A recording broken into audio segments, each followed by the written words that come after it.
Hi guys, welcome back sa ating channel. So for today's video ay magpapalit tayo ng total cable ng ating Inmax version 1. Since dumating na yung order natin, saka since luma na itong nakakabit na cable natin guys, so papalitan na natin siya. Saka medyo matigas na rin siya pagka ino-operate mo. So papalitan na natin siya. So this time, ang ipapalit natin is ang stock na total cable ng Inmax version 1.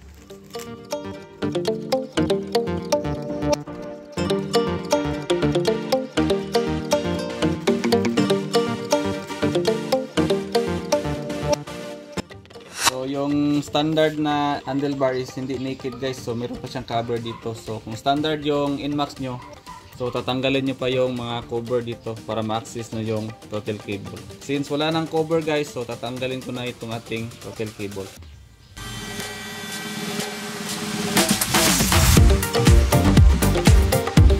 Since magpapalit tayo ng standard na cable guys, so hindi na natin ito gagamitin guys. Kung hindi, direct na dito yung cable natin guys.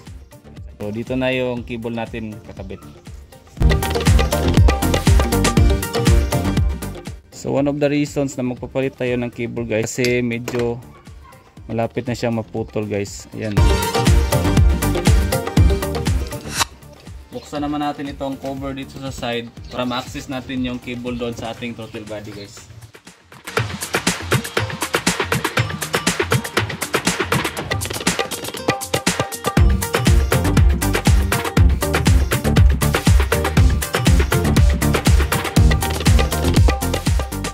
So yan guys, dapat natin yan tanggalin para mapalitan na natin yung ating throttle cable.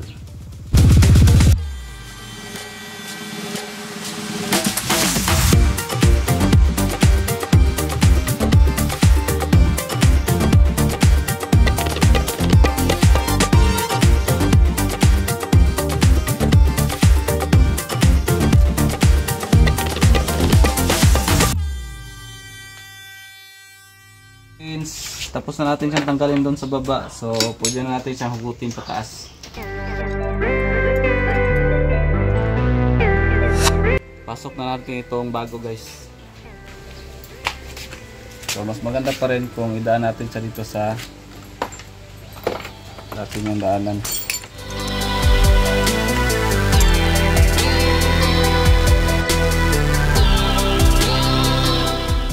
So hugutin na natin siya dito sa ilalim guys.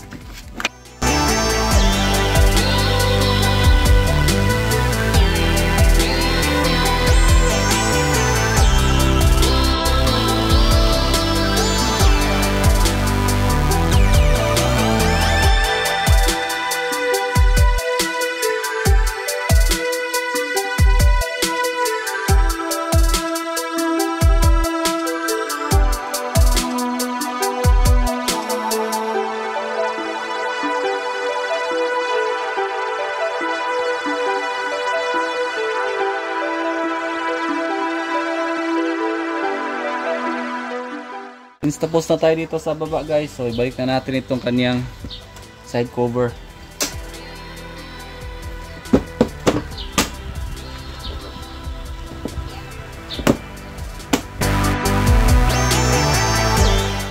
Guys, so since tapos na tayo dun sa baba, so dito naman tayo sa taas, ikabit na natin yung cable natin. So first off, buksan muna natin itong kanyang housing guys,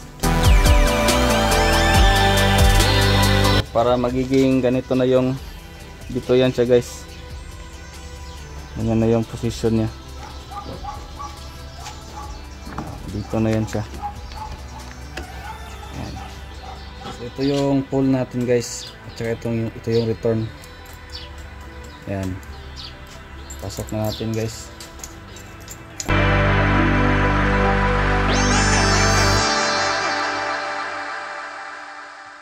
Ito yung return cable guys, dito yan siya.